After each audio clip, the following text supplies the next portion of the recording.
এত ছোট্ট দুইটা বাচ্চা আজকের যুদ্ধের সব চাইতে বড় যোদ্ধা আবু জেহেল টার্গেট করেছে আবু জেহেলকে। তারা আবু জেহেলকে চিনায় চায়। তাদের সাহস দেখে বললেন, ওই যে দেখো দূরে দেখা যায় বিশাল একটা ঘোড়া, ওই ঘোড়ার উপরে পা দিয়ে দোল দেয়, ঘোড়ার উপরে বসে দুই পাশে দুইটা পা ঝুলিয়ে দিয়েছে, আর মুস্কি মুস্কি হাসে, মাথার মধ্যে লম্বা চুল, বিশাল দেহের অধিকারী আবু জেহেল। আব্দুর রহমান ইবনে আউফ বর্ণনা করেন, আমি যখন মুআওয়াজকে যখন আবু জেহেলকে দেখাই দিলাম, ছোট্ট দুইটা বাচ্চা একটা সেকেন্ড দেরি করলো না, একটা মুহূর্ত দেরি করলো না, উড়ন্ত বাজ পাখির মতো হয়ে তারা উড়তে লাগলো আবু জেহেলের দিকে। জোরে বলেন আল্লাহু আকবার।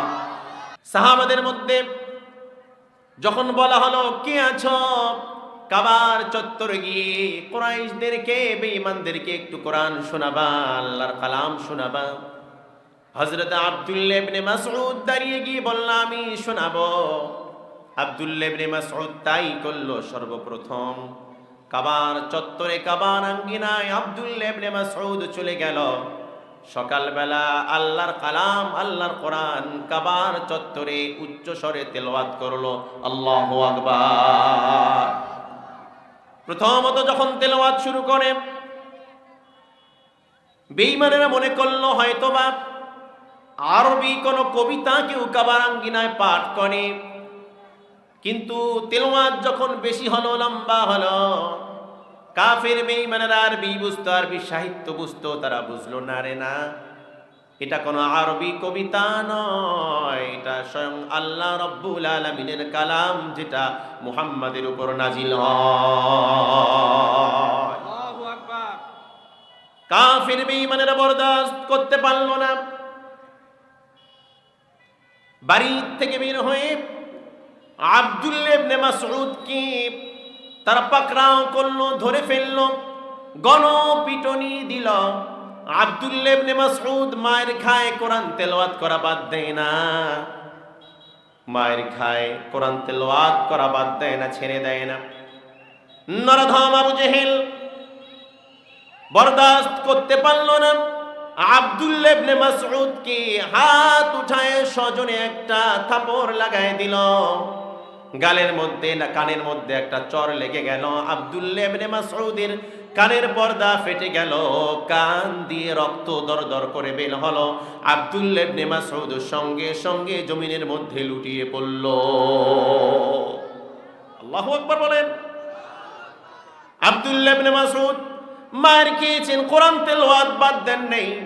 এখান থেকে বোঝা যায় মায়ের খাবো, মামলা খাবো, হামলা খাবো, জেলে যাব, ফাঁসির কাস্টে যাব, কোরআন থেকে, ইসলামী আন্দোলন থেকে, কোরআনের আন্দোলন থেকে, কোরআন আল্লাহর জমিনে কায়েম করতে গিয়ে যত বাধা বিপত্তি আপত্তি আসুক না কেন, এই আন্দোলন থেকে, কোরআন থেকে চুল পরিমাণ দূরে সরা যাবে না।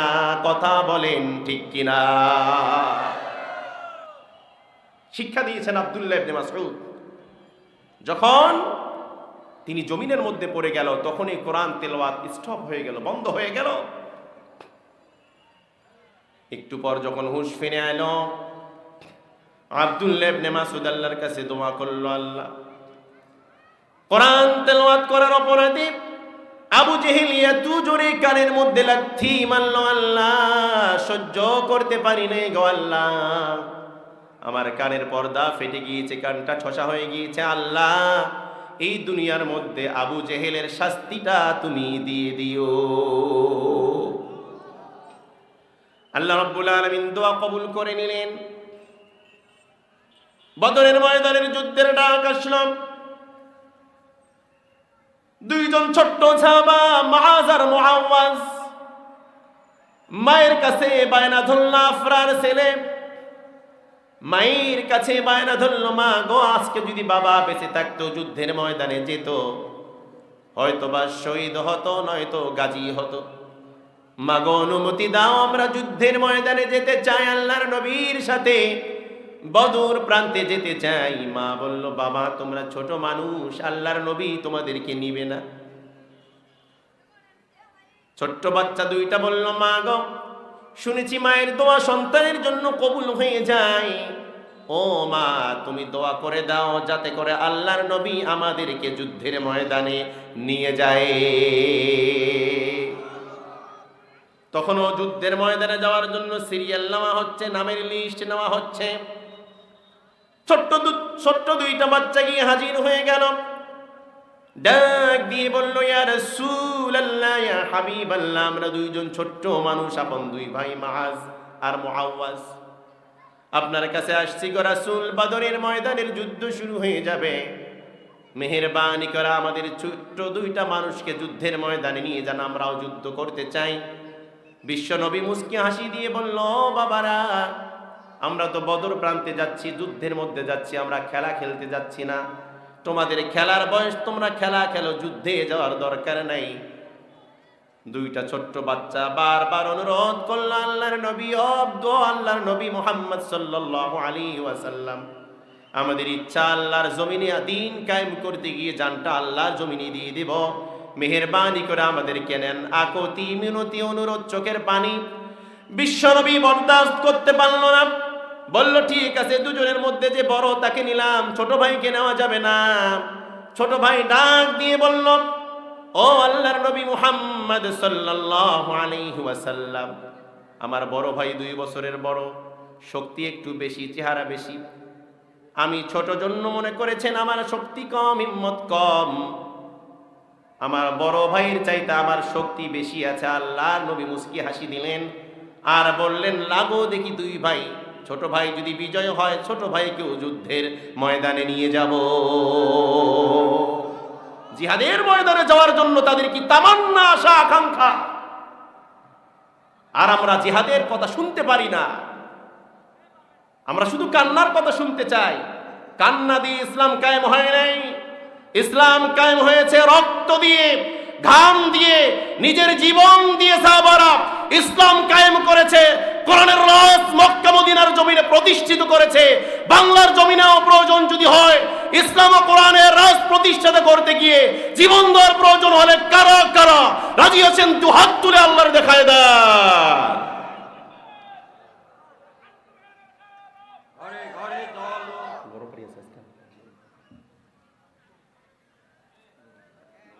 লিল্লাহে তাকবীর। ছোট্ট 2 জন বাচ্চা মাআজ আর মুআওয়াজ যখন মারামারি শুরু করে দিল, বড় ভাইয়ের যখন গলাটা ধরে ফেললো, কানে কানে বলে, ভাই রে, তুই আমার আপন ভাই, নিজের ভাই, একসাথে খেলি, একসাথে খাই, একসাথে ঘুমাই রে ভাই। ওরে ভাই, কেমন করে একাই তুই যুদ্ধের ময়দানে যাবি?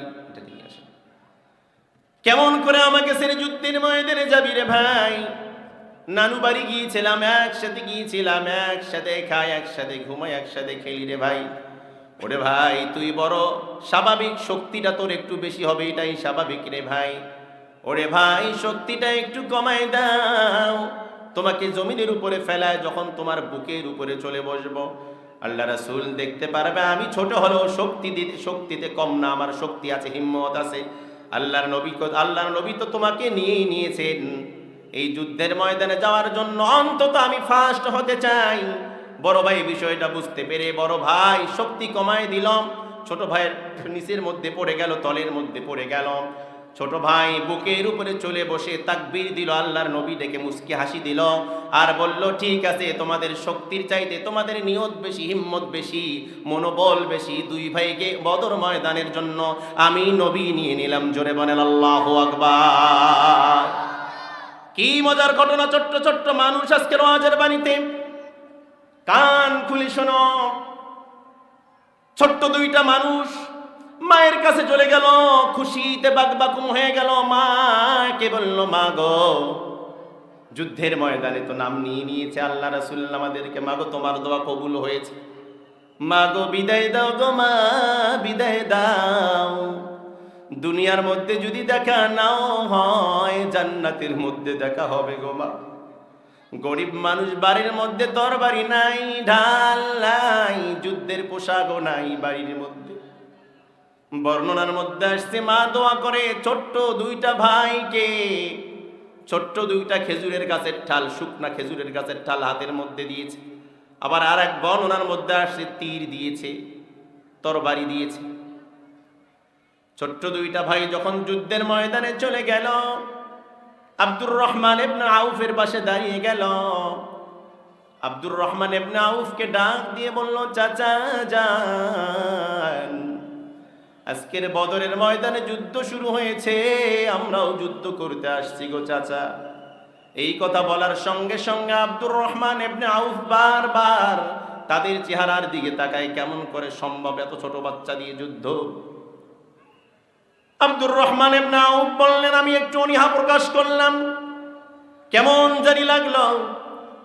ছোট্ট দুইটা বাচ্চা মুআজ আর মুআওয়াজ আব্দুর রহমান ইবনে আউফকে ডাক দিয়ে বলল, চাচা যান, ও চাচা যান, দেরি করার সময় নাই, দাঁড়িয়ে থাকার সময় নেই গো চাচা। বদর ময়দানে আসছি যুদ্ধ করার জন্য, দাঁড়িয়ে থাকতে চাই না, আপনি এতটুকু সহযোগিতা আমাদেরকে করুন গো চাচা। আব্দুর রহমান ইবনে আউফ বললেন, কি সহযোগিতা তোমাদেরকে করতে হবে? ও চাচা যান, আমরা শুনেছি মক্কার জমিনে সবচাইতে বেশি কষ্ট দিয়েছে আমার নবীকে আবু জেহেল। আবু জেহেল বেশি কষ্ট দিয়েছে, ও আল্লাহর নবীকে কষ্ট দিয়েছে আবু জেহেল। ও চাচা যান, একটু চিনায় দেন, একটু আমাদেরকে জানায় দেন আবু জেহেলটাকে। আবু জেহেলকে কোনোদিন দেখি নাই, আবু জেহেলকে চিনি না চাচা যান। ও চাচা যান, দেখায় দেন আবু জেহেলকে। আবু জেহেলের কত বড় বুকের পাটা, আমার নবীকে কষ্ট দিয়েছে, আমার নবীকে মক্কার মধ্যে মেরেছে, রক্তাক্ত করেছে। আজ আমাদের টার্গেট আবু জেহেল, হয় মারবো না হয় মরবো, আবু জেহেলকে ছাড়বো না, কারণ আবু জেহেল আমার নবীকে সব চাইতে বেশি কষ্ট দিয়েছিল। জোরে বলেন আল্লাহু আকবার। আব্দুর রহমান ইবনে আউফ বললেন, আমি অবাক হয়ে গেলাম, আশ্চর্যান্বিত হয়ে গেলাম, এত ছোট্ট দুইটা বাচ্চা, আজকের যুদ্ধের সব চাইতে বড় যোদ্ধা আবু জেহেল, টার্গেট করেছে আবু জেহেলকে, তারা আবু জেহেলকে চিনায় চায়। তাদের সাহস দেখে বললেন, ওই যে দেখো দূরে দেখা যায় বিশাল একটা ঘোড়া, ওই ঘোড়ার উপরে পা দিয়ে দোল দেয়, ঘোড়ার উপরে বসে দুই পাশে দুইটা পা ঝুলিয়ে দিয়েছে, আর মুস্কি মুস্কি হাসে, মাথার মধ্যে লম্বা চুল, বিশাল দেহের অধিকারী আবু জেহেল। আব্দুর রহমান ইবনে আউফ বর্ণনা করেন, আমি যখন মুআজ আর মুআওয়াজকে যখন আবু জেহেলকে দেখায় দিলাম, ছোট্ট দুইটা বাচ্চা একটা সেকেন্ড দেরি করলো না, একটা মুহূর্ত দেরি করলো না, উড়ন্ত বাজ পাখির মতো হয়ে তারা উড়তে লাগলো আবু জেহেলের দিকে। জোরে বলেন আল্লাহু আকবার। ছোট্ট দুইটা বাচ্চার পায়ের এত গতি ছিল, এত স্পিড ছিল, আব্দুর রহমান ইবনে আউফ বলতেছে, আমি অবাক হয়ে গেলাম, আমার মনে হয় তারা উড়ন্ত হয়ে আবু জেহেলের দিকে ছুটছে, কারণ তাদের টার্গেট আবু জেহেল। আবু জেহেলকে মারবে অথবা মরবে, সেজন্য তারা যুদ্ধের ময়দানে এসেছে। তারা ঠিকই তাদের টার্গেট ধরে ফেলল। আবু জেহেল তো তোয়াক্কা করে নাই, ছোট্ট বাচ্চা দুইটা আমার সামনে আসতেছে, আমার দিকে আসতেছে, আসলেই বাকি, ছোট্ট বাচ্চা কি করতে পারবে? বড় বড় যোদ্ধা তো আমার সাথে পারে না, আমার অস্ত্র আছে, শক্তি আছে, হিম্মত আছে। আবু জেহেল কল্পনাও করে নেই। দুই ভাই দুই পাশে চলে গেল, দুইটা খেজুরের ঠ্যাং দিয়ে হাত্তা বারিদা এত পিটান শুরু করলো। মায়ের দোয়া, আল্লাহর নবীর দোয়ার ইমানি শক্তি থাকার কারণে ছোট্ট দুইটা খেজুরের ঠ্যাল, মনে হয় খেজুরের ঠ্যাল নাই, ছোট্ট দুইটা বাচ্চার হাতে ছোট্ট দুইটা খেজুরের ঠ্যাল বড় তরবারির চাইতে ধারালো হয়ে গেল। জোরে বলেন আল্লাহু আকবার। এত জোরে পিটানো শুরু করলো, সঙ্গে সঙ্গে আবু জেহেলের পা অবশ হয়ে গেল, আবু জেহেলের পার রক্ত চলাচল বন্ধ হয়ে গেল, আবু জেহেল ধরাশয় হয়ে জমিনের মধ্যে পড়ে গেল। হাত্তা বারিদা, আবু জেহেলকে এত জোরে পিটানি দিল, সাপকে যেমন করে পিটায় আবু জেহেলকে তেমন করে পিটাইল। আল্লাহু আকবার বলবেন না? আবু জেহেলকে পিটাতে পিটাতে ওঠার সুযোগ দেয় নেই, বিকল্প আঘাত করার সুযোগ দেয় নেই। আবু জেহেল পিটনি খেতে খেতে লম্বা হয়ে শুয়ে গেল, মরবে মরবে ভাব।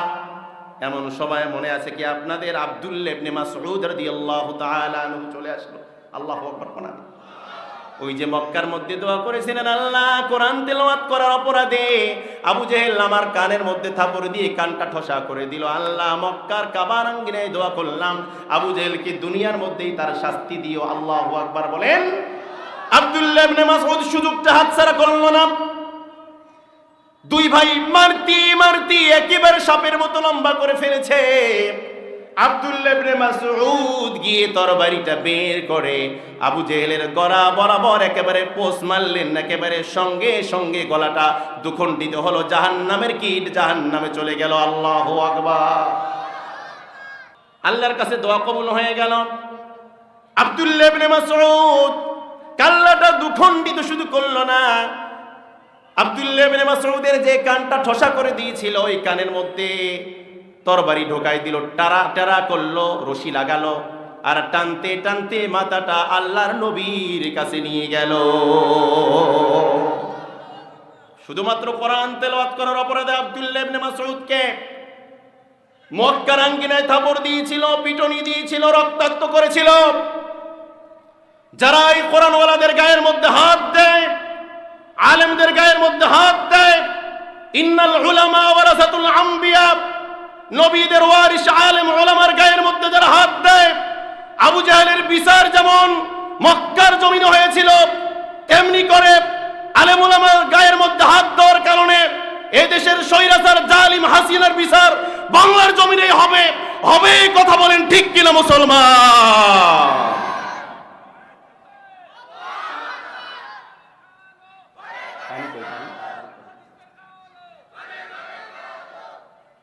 কারণ আমাদের কলিজার টুকরা বিশ্ব বরণ্য মুফাসসির কোরআনের পাখি আল্লামা সাঈদীকে মিথ্যা মামলা দিয়ে কোরআনের তাফসীর করার অপরাধে 13টি বছর জেল খাটিয়েছে। অবশেষে বিষ প্রয়োগ করে তাকে শহীদ করে দিয়েছে। আল্লামা সাঈদী 1 বছর হয়নি দুনিয়ার থেকে যাওয়ার। আল্লামা সাঈদীর ফাঁসির রায় দেওয়ার কারণে প্রায় 250 মানুষ সেদিন জীবন দিয়েছিল, আর খুনি হাসিনার ফাঁসির রায় হয়েছে, একটা মানুষ রাজপথে বের হয় নাই। কথা বলেন ঠিক কিনা মুসলমান? এটাই দুনিয়ার খেলা, রাজনৈতিক কথা নয়, এটা বাস্তবতা দিলাম কোরআনের সাথে। কথা বলেন ঠিক কিনা? ওই যে আবু জেহেল মেরেছিল কোরআন তেলাওয়াত করার অপরাধে, যে অপরাধে অপরাধী, হাসিনাও সেই অপরাধে অপরাধী। কথা বলেন ঠিক কিনা? আরে একবার ফাঁসি দিয়ে করবেন কি? ওরা তো 100 বার ফাঁসি দিলেও ওই যে অপরাধ করছে এই অপরাধ কি বদলা হবে? হবে না। সেজন্য সজাগ হয়ে যান, শিক্ষা নেন নমরুদ থেকে, হামান থেকে, কারুন থেকে, আবু জেহেল থেকে, আবু লাহাব থেকে, স্বৈরাচার হাসিনার থেকে শিক্ষা নেন। শিক্ষা নিয়ে জীবন অতিবাহিত করবেন। আর যদি শিক্ষা নিতে না পারেন, ফিরাউনের যে পরিণত হয়েছে, হাসিনার যে পরিণত হয়েছে, ভবিষ্যতে জালিমদের সেই পরিণত হবে। কথা বলেন ঠিক কিনা মুসলমান?